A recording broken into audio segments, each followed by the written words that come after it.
दोस्तों नमस्कार। Study spark channel में आपका एक बार फिर से स्वागत है। उत्तर प्रदेश लोक सेवा आयोग द्वारा 6 दिसंबर 2025 से एलटी ग्रेड सहायक अध्यापक भर्ती परीक्षा का आयोजन होने जा रहा है। इसके लिए सामान्य अध्ययन से संबंधित जो 30 प्रश्न पूछे जाएंगे, उसके लिए हमारे द्वारा पूर्व में उत्तर प्रदेश लोक सेवा आयोग द्वारा आयोजित सहायक अध्यापक भर्ती परीक्षा राजकीय इंटर कॉलेज जीआईसी प्रवक्ता में पूर्व में पूछे गए सामान्य अध्ययन के प्रश्न पत्रों को हल किया गया है। इस श्रृंखला को हम आगे बढ़ाते हुए हम सामान्य अध्ययन से संबंधित भारतीय इतिहास में मध्यकालीन भारत के इतिहास से संबंधित जो प्रमुख तथ्य हैं, इसमें अरब आक्रमण, तुर्क आक्रमण पर हमने इससे पहले वीडियो में जो चर्चा किया है। आज हम इस कड़ी को आगे बढ़ाते हुए दिल्ली सल्तनत से संबंधित जो प्रमुख शासक हैं, उसमें स्थापत्य कला है, कर व्यवस्था, सल्तनत काल में कर व्यवस्था कैसी थी, इसके साथ ही विभिन्न पुस्तकें और शासन व्यवस्था किस प्रकार की थी और जो प्रमुख अधिकारी थे उनसे संबंधित जो प्रमुख तथ्य उन पर चर्चा करेंगे। यहाँ से एक प्रश्न, मध्यकालीन भारत में एक प्रश्न यहाँ से पूछे जाने की प्रबल संभावना बन रही है। तो आइए दोस्तों शुरू करते हैं। दिल्ली सल्तनत में मोहम्मद गोरी के आक्रमण के बाद उसके द्वारा भारत में सबसे पहले जो एकता प्रदान किया गया वह कुतुबुद्दीन ऐबक को प्रदान किया गया। साथ ही मोहम्मद गोरी के द्वारा अपना भारतीय जो साम्राज्य था वो अपने 3 सेनापतियों कुतुबुद्दीन ऐबक, यलदौज और कुबाचा को दिया गया था, जिसमें भारतीय क्षेत्र कुतुबुद्दीन ऐबक को दिया गया। तो कुतुबुद्दीन ऐबक के द्वारा 1206 में गुलाम वंश की स्थापना की गई। चूँकि यह गोरी का गुलाम था, गुलाम वंश की स्थापना की गई। तो इस वंश का यानी गुलाम वंश का संस्थापक कुतुबुद्दीन ऐबक को माना गया। और दिल्ली सल्तनत के अंतर्गत जो 5 वंशों ने शासन किया, उसमें सबसे पहला वंश गुलाम वंशी था, जिसने 1206 से 1290 तक शासन किया है। इस वंश में कुल 10 शासकों के द्वारा शासन किया गया है। इसमें सबसे पहला शासक कुतुबुद्दीन ऐबक ही है।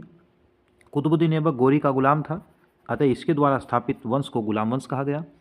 कुतुबुद्दीन ऐबक के द्वारा शासन प्रणाली का क्रियान्वयन लाहौर से किया गया। इसके द्वारा भारत में स्थापत्य कला की नींव रखी गई, जिसमें कुव्वत उल इस्लाम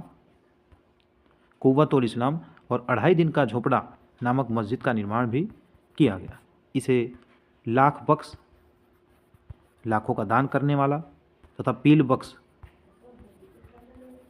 भी कहा गया। इस वंश का दूसरा प्रमुख शासक कुतुबुद्दीन ऐबक का उत्तराधिकारी आराम शाह था, जो कि एक अयोग्य शासक सिद्ध हुआ। आराम शाह को इल्तुतमिश के द्वारा पराजित किया गया और उसे राज सिंहासन से विमुक्त कर दिया गया।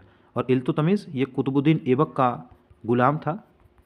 तो गुलाम का गुलाम, इसमें प्रश्न उत्तर प्रदेश लोक सेवा द्वारा पूर्व पूछा गया है कि गुलाम का गुलाम किस शासक को कहा गया। ये इल्तुतमिश को कहा गया। कुतुबुद्दीन ऐबक जब शासक थे तो यह उस समय बदायूं का गवर्नर था। इल्तुतमिश के बाद रुकनुद्दीन फिरोज, जो कि एक अयोग्य उत्तराधिकारी था, इसके समय इसकी मां शाह तुर्कान बेगम का प्रभाव अधिक रहा। तुर्क अमीरों ने इससे नाराज होकर के रुकनुद्दीन फिरोज को पदस्थ कर दिया। रुकनुद्दीन फिरोज के बाद रजिया सुल्तान शासक बनी, जो कि मध्यकाल में शासन बनने वाली पहली मुस्लिम महिला थी। रजिया सुल्तान, इसने पुरुषों की तरह दरबार में जाना शुरू किया। रजिया सुल्तान के द्वारा गैर तुर्क जमालुद्दीन याकूत को अमीर ए आखूर के पद पर नियुक्त किया। इससे जो है तुर्क अमीर गैर तुर्कों को उच्च पदों पर रखने के कारण नाराज हो गए और उन्हें रजिया सुल्तान को भी पदस्थ कर दिया। 12 अक्टूबर 1240 को कैथल के निकट रजिया सुल्तान की हत्या कर दी गई। अगला जो प्रमुख शासक था मैजुद्दीन बहराम शाह। यहाँ से प्रश्न ये पूछा जा सकता है दोस्तों, हम चर्चा इसलिए कर रहे हैं क्योंकि कालक्रम में व्यवस्थित करने के लिए शासक का नाम दे दिया जाएगा और सुमेलित करने के लिए पूछा जा सकता है। तो मैजुद्दीन बहराम शाह, इसके द्वारा 2 वर्ष शासन किया गया। अलाउद्दीन मसूद शाह, ये भी 1242 से 1240 तक इसने शासन किया। इसके बाद नसरुद्दीन महमूद, ये टोपी सीकर जीवन निर्वाह करने वाला शासक कहा गया। नसरुद्दीन महमूद, इसके समय जो तुर्क अमीर थे उन्हीं का जो शासन था, उन्हीं का आदेश माना जाता था। नसरुद्दीन महमूद के बाद सुल्तान की पद और प्रतिष्ठा को पुनः स्थापित करने के लिए गयासुद्दीन बलबन जो शासक बना, इसके द्वारा अपने दुश्मनों के प्रति जो नीति अपनाई गई उसे लौह एवं रक्त की नीति अपनाई गई। तो गयासुद्दीन बलबन के बाद शमसुद्दीन कैमुर्स, गुलाम वंश का अंतिम शासक शमसुद्दीन कैमुर्स था। संक्षेप में दोस्तों चर्चा करेंगे सभी शासकों पर। ये 10 शासक हुए हैं गुलाम वंश के। इसके बाद खिलजी वंश के शासक देखते हैं। खिलजी वंश की स्थापना जलालुद्दीन फिरोज खिलजी के द्वारा 1290 में की गई। इस वंश के शासकों द्वारा 1290 से 1320 ईस्वी के मध्य शासन किया गया। खिलजी वंश के संस्थापक जलालुद्दीन फिरोज खिलजी थे, जिन्होंने 1290 से 1296 तक शासन किया। इनकी हत्या कड़ा मानिकपुर में इनके भतीजे अलाउद्दीन खिलजी के द्वारा कर दी गई थी। तो अलाउद्दीन खिलजी जलालुद्दीन के भतीजे और उत्तराधिकारी थे। इन्होंने 1296 से 1316 तक शासन किया। इन्हें सिकंदर ए सानी यानी दूसरा सिकंदर की उपाधि दी गई। अलाउद्दीन खिलजी के बचपन का नाम अली गुरसास्प था। इसी के द्वारा बाजार नियंत्रण प्रणाली लागू की गई। जो इम्पोर्टेंट तथ्य हैं उन्हीं पर हम चर्चा करेंगे ताकि कम समय में हमें अधिक जानकारी मिल सके। अलाउद्दीन खिलजी के द्वारा जो बाजार नियंत्रण प्रणाली शुरू की गई, इसमें एक अधिकारी दीवान ए रियासत नियुक्त किया गया। कम तोलने वाले व्यापारी के लिए उसके शरीर से मांस काटने का प्रावधान इसी के द्वारा किया गया था। अलाउद्दीन खिलजी के द्वारा जो खुम्स लूट का जो धन होता था, इसमें सुल्तान का जो हिस्सा था उसकी भागीदारी बढ़ा दी गई तथा सेना को नगद वेतन देने और अस्थाई सेना रखने का जो नियम था वह भी अलाउद्दीन खिलजी के द्वारा ही सर्वप्रथम लागू किया गया था। तो अलाउद्दीन खिलजी के द्वारा एक सशक्त शासन प्रणाली को अपनाया गया। आगे देखते हैं इसका वंश का अगला शासक था कुतुबुद्दीन मुबारक शाह। अलाउद्दीन खिलजी के बाद शासक बने, 1316 से 1320 तक शासन किया और इस वंश का अंतिम शासक भी कहा गया। इसके द्वारा खलीफा की उपाधि उत्तर प्रदेश लोक सेवा के द्वारा RO प्रारंभिक परीक्षा में प्रश्न पूछा गया है कि खलीफा की उपाधि किस खिलजी वंश के शासक द्वारा ली गई थी। तो कुतुबुद्दीन मुबारक खिलजी। ये अर्धनग्न जो पुरुषों की अवस्था थी उसमें जो है दरबार में शामिल हो जाता था और इसे नग्न पुरुषों की संगत पसंद थी। अगला इस वंश में जो शासक दिया है नासरुद्दीन खुसरो शाह। कुतुबुद्दीन मुबारक शाह के बाद कुछ समय के लिए शासक रहे और खिलजी वंश का ये अंतिम शासक माना गया। अगला वंश देखते हैं दोस्तों, तुगलक वंश आया, जिसके द्वारा 1320 से 1414 ईस्वी तक शासन किया गया। इस वंश में अनेक शासक हुए, इसमें गयासुद्दीन प्रथम शासक है। दूसरा जो प्रमुख शासक है इसमें मोहम्मद बिन तुगलक है। इसे देखते हैं 1320 ईस्वी में तुगलक वंश की स्थापना की गई। तुगलकाबाद शहर की स्थापना इन्हीं के द्वारा की गई। 1325 में इनकी मृत्यु हो गई। इनके बाद इनका पुत्र मोहम्मद बिन तुगलक गद्दी पर बैठा। गयासुद्दीन तुगलक के द्वारा सर्वप्रथम भारत में कुएं की खुदाई की गई। सिंचाई के लिए कुओं का निर्माण इसी के द्वारा किया गया। इस वंश का अगला शासक है मोहम्मद बिन तुगलक, जिसने 1325 से 1351 तक शासन किया। मध्यकाल के भारतीय शासकों में ये सबसे बुद्धिमान और मूर्ख बादशाह के रूप में जाना गया। इसके द्वारा अपने जो शासनकाल में कई प्रयोग किए गए, जैसे राजधानी स्थानांतरित करना। इसके समय की जो 4 प्रमुख घटनाएं, इनमें सबसे पहला दुआब में कर वृद्धि 1326 से 1327। उसके बाद राजधानी दिल्ली से दौलताबाद को परिवर्तित करना 1326 से 27 के मध्य। सांकेतिक मुद्रा का प्रचलन और कराचिल का अभियान। लेकिन मोहम्मद बिन तुगलक के द्वारा जो भी परिवर्तन करने का प्रयास किया गया, उनमें से असफलता हाथ लगी।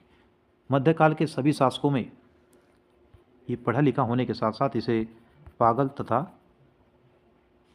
सन की शासक की उपाधि दी गई। ये हिंदुओं के धार्मिक त्योहार होली इत्यादि में जो शामिल होता था। अगला इस वंश का जो प्रमुख शासक है फिरोज शाह तुगलक, जिसने 1351 से 1388 तक शासन किया। दिल्ली सल्तनत में सर्वाधिक नहरों का निर्माण भी फिरोज तुगलक के द्वारा किया गया। इसके द्वारा चांदी के सिक्के भी चलाए गए। फिरोज शाह तुगलक के द्वारा अनेक उद्योग का निर्माण किया गया।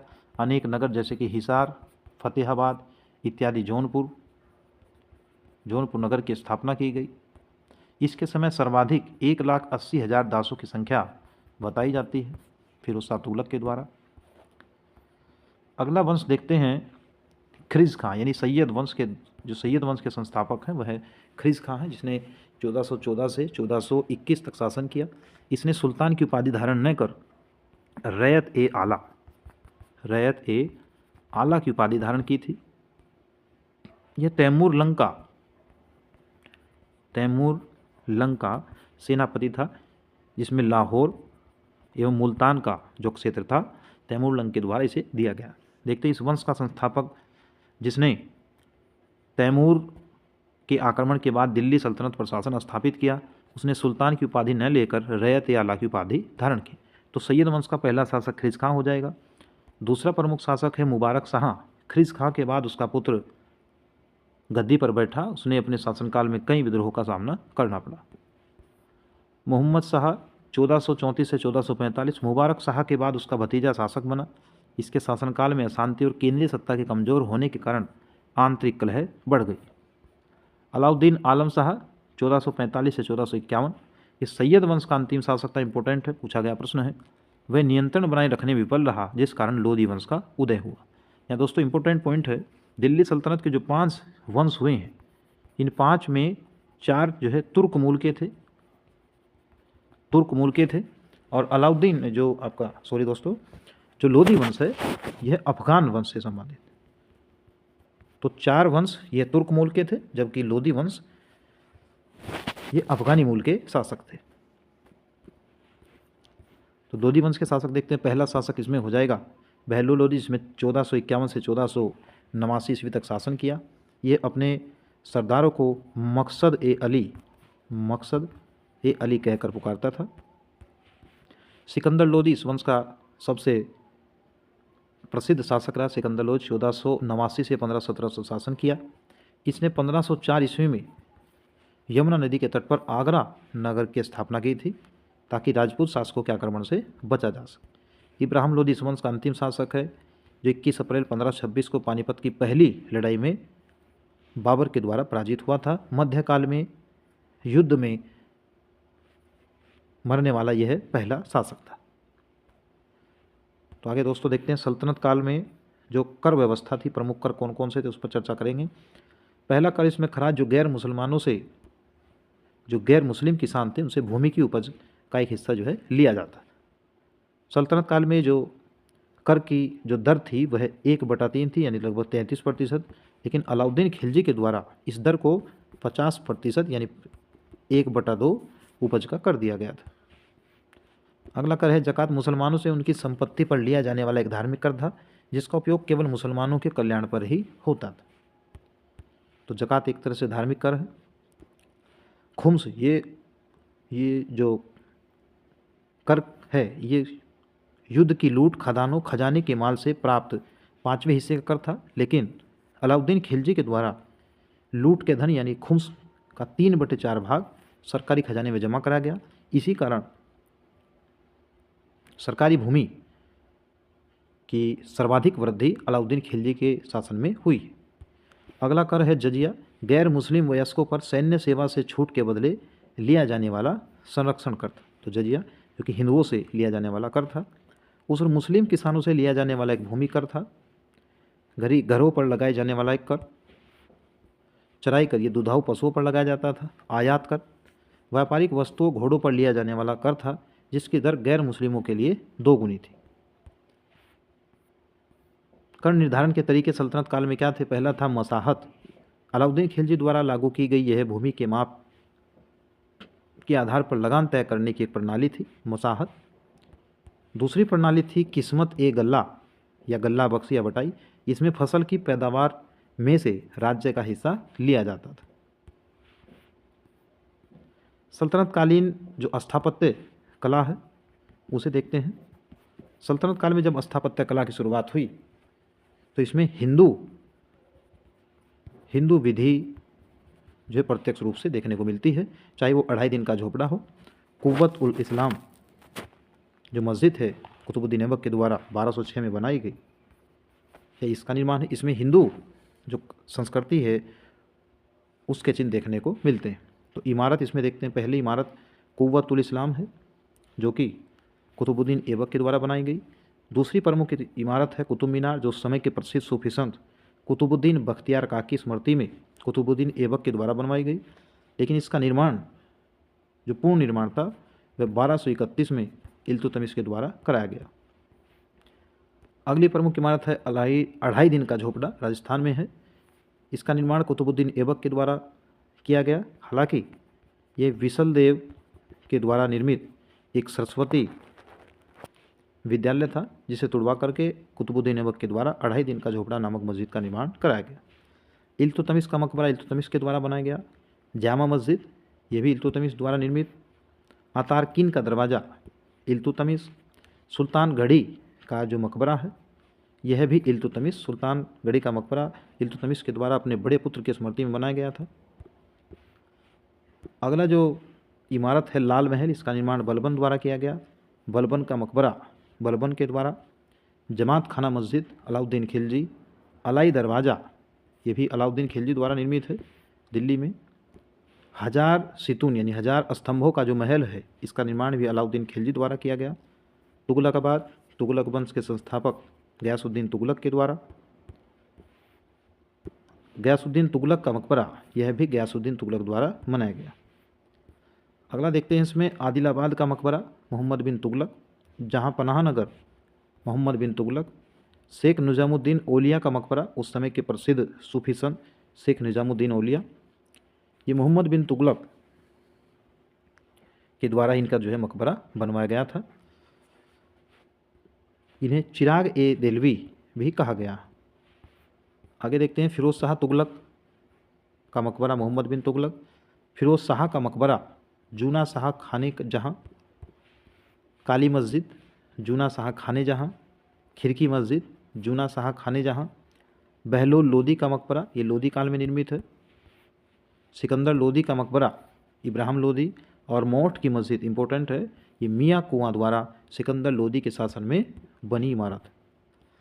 सल्तनत काल में अनेक रचनाएं की गई हैं। उनके लेखक और उन रचनाओं का नाम देखते हैं। ताजुल मासिर, ये हसन निज़ामी की पुस्तक है। तबकाते नासिरी, ये काजी मिनहाज उस सिराज के द्वारा रचित ग्रंथ है।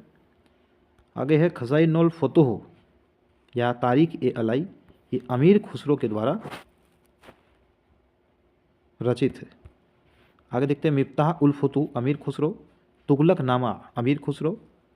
गुरात उल कमाल अमीर खुसरो। यहाँ से एक प्रश्न पूछा जाता है दोस्तों कि निम्नलिखित में से किस पुस्तक की रचना अमीर खुसरो द्वारा नहीं की गई है। तो अनेकों पुस्तकें इसमें पूछी जाती हैं। उत्तर प्रदेश लोक सेवा आयोग द्वारा यहाँ से अनेकों बार प्रश्न पूछे गए।